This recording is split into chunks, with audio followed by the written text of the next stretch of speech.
गुमती हांगरनि बिसिं खबजोंनाय मातारबारि RD block समाय तांग्रोमों पान्दा संख्रजाखा असाल प्रधान उपप्रधान खबै पञ्चायतनि मेम्बार रग्न लगियतयै समाय तांग्रोखा समाय तांग्रोनाय यंगै फाइमाजक फैका बागमा कन्स्टिट्युएन्सिनि एमएलए रामपद जमातिया फाशाल उदिपुर माताबारि पञ्चायतनि फुटामाटी पञ्चायत पित्रा पञ्चायत राजनगर पञ्चायतनि जतवै खरक थामची प्रधान उपप्रधान खबै पञ्चायतनि मेम्बार रग्न समाय तांग्रोखा बागमा कन्स्टिट्युएन्सिनि एमएलए रामपद जमातिया পঞ্চায়েতে কোন কোন পঞ্চায়েতগুলো হয়েছে এই মুহূর্তে?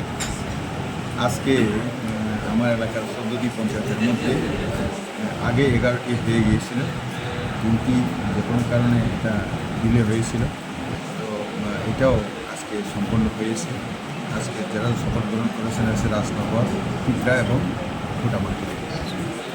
তো তাদেরকেও আমি কিছু বার্তা দিয়েছি যে আগামী দিনে সবাই মিলে হাতে কাজ করে এবং বেনিফিশিয়ারি সিলেকশন এই ক্ষেত্রেও সবকা সাথ সবকা বিকাশ, মানে আগের পরিবর্তন যারা বামফ্রন্ট এবং কংগ্রেসের সরকার চালিয়ে গিয়েছিল এই ভঙ্গ যাতে না হয়, মোদিজির চিন্তাধারা, ডক্টর মনিক সাহেবের চিন্তাধারা গরিব থেকে আরম্ভ করে বেনিফিশিয়ারি থেকেও যাতে সুবিধা পেয়ে দিতে পারে সবাইকে, দলমত নির্বিশেষে অন্য কোনো ভেদাভেদ না করে যাহাতে করা হয়, আমি সবাইকে বার্তা দিয়েছি।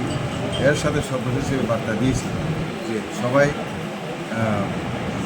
হয়তোবা আনন্দ ফুর্তির মধ্যে খবর দিলে দিয়েছে, না দিলে নাই, কিন্তু বিপদে যখনই হবে তখন আমাকে বার্তা দেওয়ার জন্য বলেছি। আমি সেবার প্রতি হাজির হয়ে যাব এবং সবাইকেই সেবাহী সংগঠনকে সামনে রেখেই কাজ করার জন্য আমি আহ্বান রেখেছি। ধন্যবাদ।